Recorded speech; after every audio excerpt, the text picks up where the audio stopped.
Okay, we're starting Unit 13, second video, and we're actually going to begin with the speaking. But don't worry, you don't have to record an audio. I actually want it written, and it's a really interesting activity. So I want to see your guys' creativity on this. Right?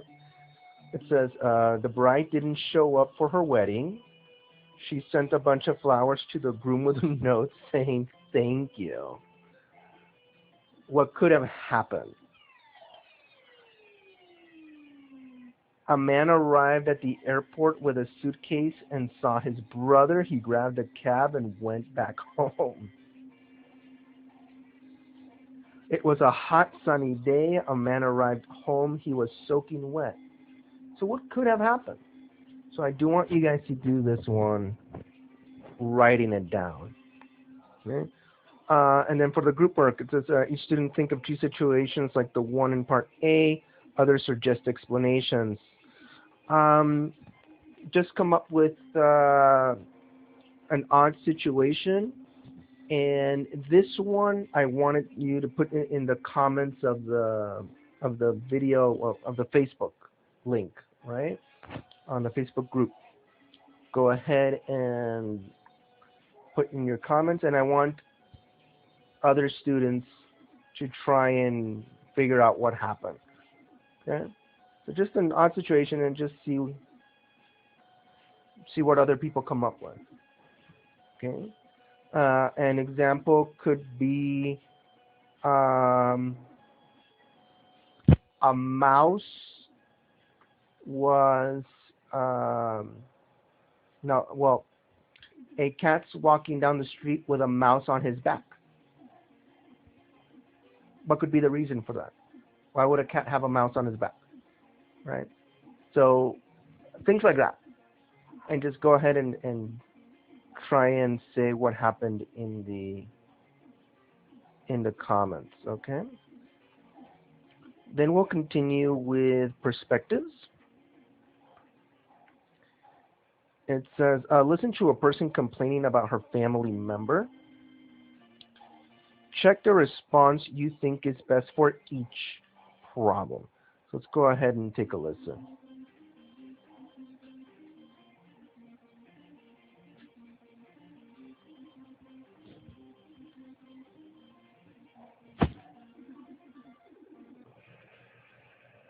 Page 88, Exercise 8, Perspectives.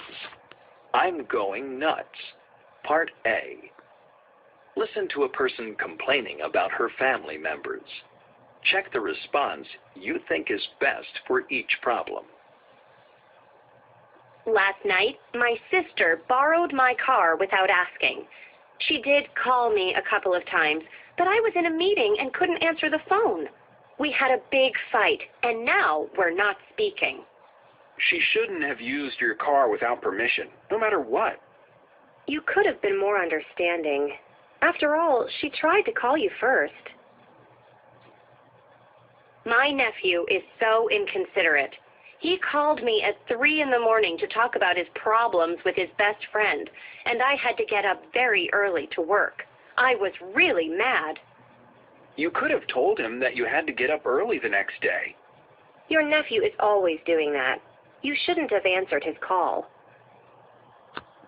My brother came over for the weekend with his wife and 3 kids. They made such a mess of the apartment. I'll never invite them over again. I would have asked them to help clean up the place. I wouldn't have invited them to spend the weekend. Having overnight guests can be really stressful. Okay, so just go ahead and go down the answers. I expect different answers. Different people have different points of view. All right, so just go ahead and check the one you think is best.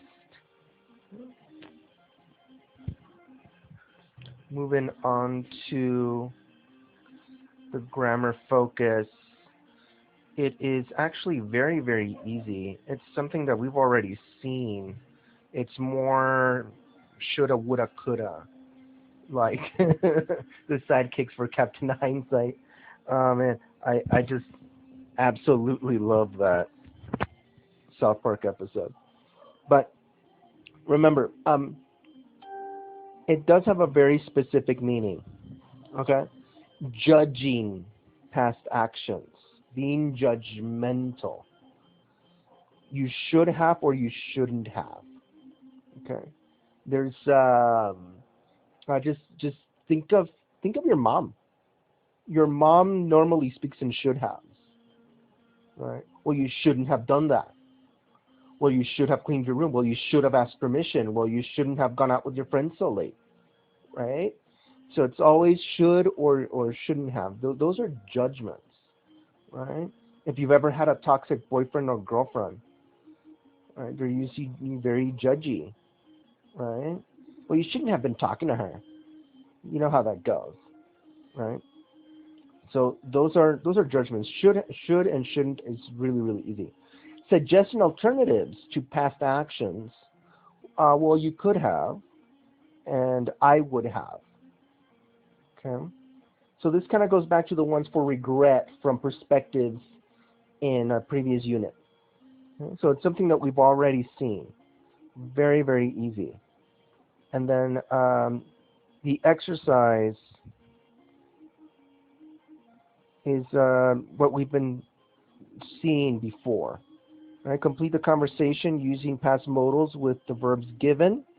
So they're asking you to use phrasal verbs or regular verbs using should, would, or could, right? So you should have made up, you could have made up, you would have made up, right?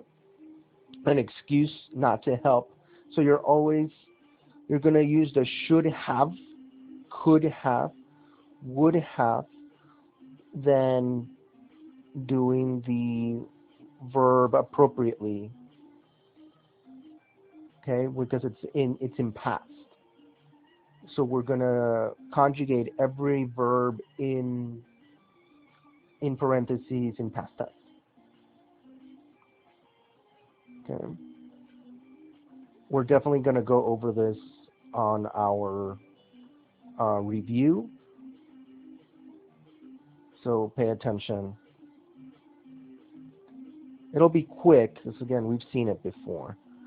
And then the pair work, think of another suggestion or comment for each situation above. So it's not just answering it differently. It's not just changing the you should have to a you could have. No, just a completely different scenario. What else should they have done, could have done, or anything like that? So in the first one, it says, my boss asked me to help her choose a gift for her husband. And I ended up spending all day at the mall. Okay. And then they're saying, well, you should have, could have, whatever, made up an excuse not to help. Okay. Well, you could have also said, you could have asked for an extended deadline. Right? Instead of coming up with an excuse not to help, you could have asked for an extended deadline on the work that you already have to do. Right? So it's like, oh, boss, so I have all this work. Like, if I go, do I get some extra day? Okay. And then the word power. We're definitely going to go over this at 9 until. So I'm going to try and have this video up as early as possible because it's fairly difficult to grasp. An assumption, a criticism, a demand, an excuse, a prediction, a suggestion, a suspicion, you're suspicious about something, and a warning. So I think we've seen warnings before. It was in the word power for a unit earlier in the semester. And we've seen predictions, definitely. I think that was unit 11. Okay? And we've been looking at suggestions all the time. Criticism is new and a demand is new. Okay? You guys seen those memes of like, I demand to speak to your manager. Right? That's a demand, right? But they're not clearly established like that. Sometimes you're so selfish. You could take me out to dinner. You must have wanted to break up with me. I bet you went out with your friends. See, if I say it like this, there's no inflection. How do you know which one is which? You have to put yourself in the shoes of Helena. Okay, so it's Helena's boyfriend forgot their anniversary. How does she react? Match each reaction with the best example. So you have to put yourself in Helena's shoes. And are you assuming something? Are you criticizing something? Are you demanding something? So remember, a criticism is something personal.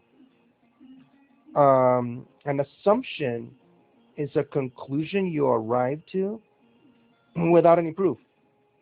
How do you know they did that? You're assuming they did that. But in all reality, you're just jumping to conclusions. You have no proof of that, right? An excuse. An excuse is just something you make up, right? It's a flimsy reason. It's a flimsy reason, all right? Why were you late? All right. Oh, I overslept. Well, that's an excuse. There's no reason for oversleeping. Set an alarm. Ask your mother to wake you up. Smartphones nowadays have like a way to set up like 5 alarms. Okay? Oh, my phone died and I didn't hear my alarm, and my alarm couldn't go off. That's still an excuse. It's not a reason. It's an excuse. Right? They're flimsy reasons because they have easy solutions. You have easy solutions. It's not like you can just get away with it fairly easily. So go down the list. This one we'll definitely review because I want to see what you guys come up with. Okay. Normally I stop it right here, but honestly there's very, very little left. And I do want to share some stuff with you guys. So the discussion. Read each situation, say what the person could have or should have done, and what you would have done.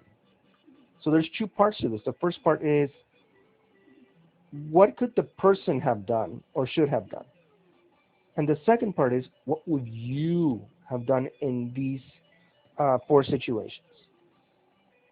So I want you guys to go ahead and read these and tell me that. Just write it. I know it says discussion, but since point 6, the speaking, we're already using that as our discussion point because it's much more creative.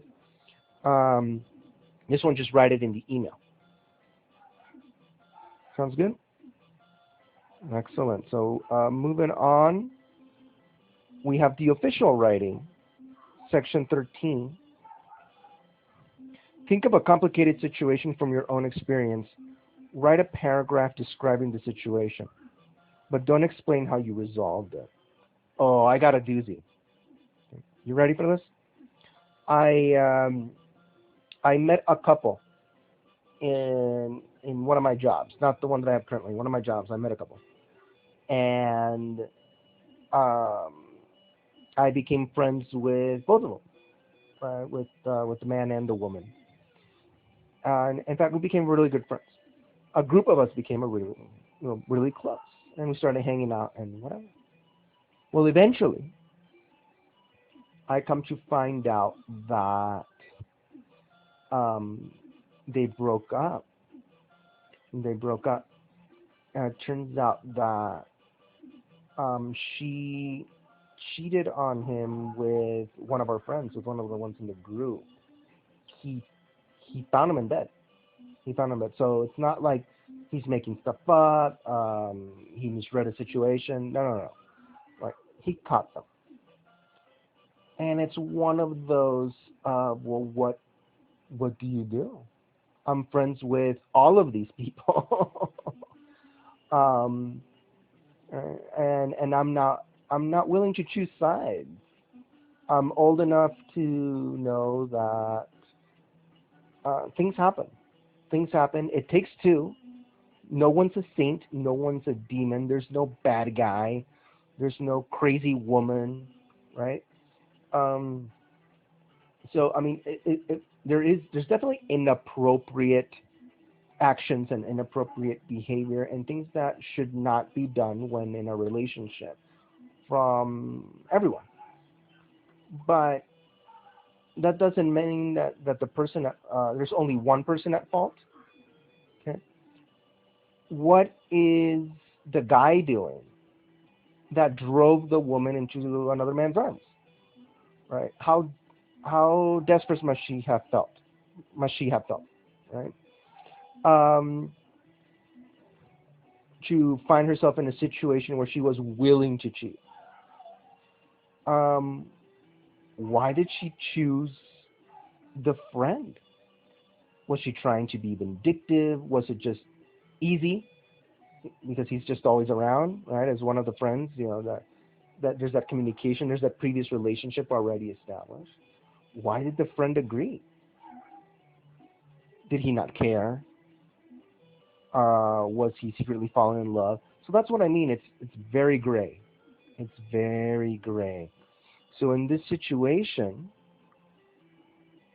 what um, what could be done, right? It's definitely complicated. Think of a complicated situation. It's definitely complicated.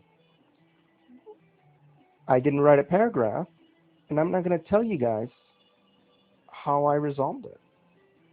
This is what you guys have to do. Okay, just think of a very very complicated situation. It says exchange papers. Write a short paragraph about how you would have resolved your partner's situation, and read your partner's resolution. So we're going to merge B and C, and you're going to write your.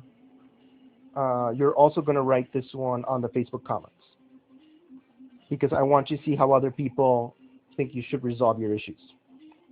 Okay, we'll just see how it works out. Should be fun. This one's fun. There's a lot of writing, and it's all incredibly creative. I'm liking it. I'm liking it. I can't wait to see the situations you guys come up with, both for the speaking in 6 and this one. Now, this one I like a lot. Messages from outer space or a leaking pipe. So basically, it's unexplained events. Unexplained events. Even though we know so much about the world around us, unexplained events still take place. Are you guys familiar with Carlos Trejo, the ghost hunter? Carlos Trejo became really, really famous a long time ago. I want to say like about 20 years or more ago. I think it's closer to 30 at this point, with his book Cañitas, about the haunting in his house and the experience that led him to becoming a ghost hunter. I highly recommend it. It's really short. It's like 80 pages. It's really, really short, but it'll scare the living crap out of you. Right? He's written many books, but the one I remember the most is his second. I think it's his second book, where it's a collection of short stories. I'll see if I can find it. I don't remember the title of it off the top of my head, but it's a collection of stories. In the introduction, he says, out of 100 cases that we do, there's a perfect explanation for 99 of them. And he talks about when he went to Aguascalientes, to a little town in Aguascalientes, and this woman tells him that every day at 4 o'clock, the rocking chair in her living room would move on its own. So he goes and investigates. He puts up all his instruments and doesn't get any readings, but sure enough, at 4 o'clock, the chair starts moving. Well, he decides to go to a little cafe downtown and to start going over his notes and trying to think of how to approach the issue. Well, all of a sudden, everything in the diner starts to vibrate. Everything just, right? And he looks at his watch, and it's 4 o'clock. And he looks outside the window, and the train's going by. So there was a train that went by every day at 4 o'clock. And the vibrations from the ground caused by the train is what was causing the rocking chair to move on its own. So he says that happens 99% of the time. But the reason I do this job is for that 1%. There's just no answer for. I also highly recommend that book. He's got good stuff. I like his stuff. But there's many unexplained events. So there's the ones on the readings. I highly recommend. Well, obviously, because it's part of the work, reading it, answering the questions. But I'm also going to post some stuff on other events. There's the Tunguski event, or the Tunguski mystery in Russia in the early I think it was like in the 1920s or 1910s. This mystery is fascinating. I'm going to be putting a bunch of pictures up here as I'm talking because there's this crater in the middle of nothing. Like this, there was this explosion. That happened in the atmosphere. It knocked down a bunch of trees. But the way it knocked down the trees is really odd. The trees look weird. Also, to this day, nothing grows there. It sterilized the ground. In that radius, nothing grows. So no one knows if it's a UFO, if it was a meteor, what caused the explosion. And it gets better. You guys are all familiar with Nikola Tesla, right? Look at this guy. Look at that mustache. He was rocking it. He's most famous for electricity. But he was into a whole bunch of stuff. He was into a whole bunch of inventions. And he had a whole bunch of blueprints and patents. One of them was supposedly for a death ray, which he fired on the same day the Tunguska incident happened on the other side of the world. He fired it. Nothing happened. He scrapped it. He said, "Oh well, it doesn't work," right? Well, that same day that happened in Russia. So it's a conspiracy. I mean, like no one really knows. Was it Tesla's death ray? Was it a UFO? Or was it what do you call it? A meteor. Then there's the Phoenix lights in Phoenix, Arizona. That these lights appeared in the sky and nobody really knows what it was. There were no airplanes reported, no helicopters, so people think they're UFOs. Or how about in Mexico City? Mexico City's famous for UFO activity, especially in Teotihuacan, San Juan Teotihuacan. And to finish off with very famous hoaxes, there were these English girls that took pictures with fairies. Kind of like Tinkerbell, right? So here we have these pictures of these little girls with fairies. And they fooled everyone. They later came out and said that it was a hoax. They were fake. They faked them, and they explained how they did it. The Loch Ness Monster. Here's the famous picture of the Loch Ness Monster. It's also fake. It's the guy that took the picture took one of his kids' dinosaur toys and took a picture of it. It's a plastic dinosaur toy, and he took a picture of it. So a lot of these mysteries have been explained. Others haven't. Bigfoot, also proven a hoax. Crop circles, some have been proven hoaxes. Not all. They're saying that the ones that have been proven hoaxes are the ones that have very complex patterns. But there's others that aren't explained that have more simple patterns in the crops, right? So most of these are just pictures. You can actually look for YouTube documentaries. I'm not going to link any. I want you guys to kind of do your own legwork on this one, especially because I want you guys, if you're going to do a 1 hour on these mysteries, do your own digging. Or maybe you have your own favorite unexplained event. Share it with us. Okay? But this is Unit 13 in 2 videos. Thank God. So I'll be seeing you guys on Tuesday, and remember, test on Thursday.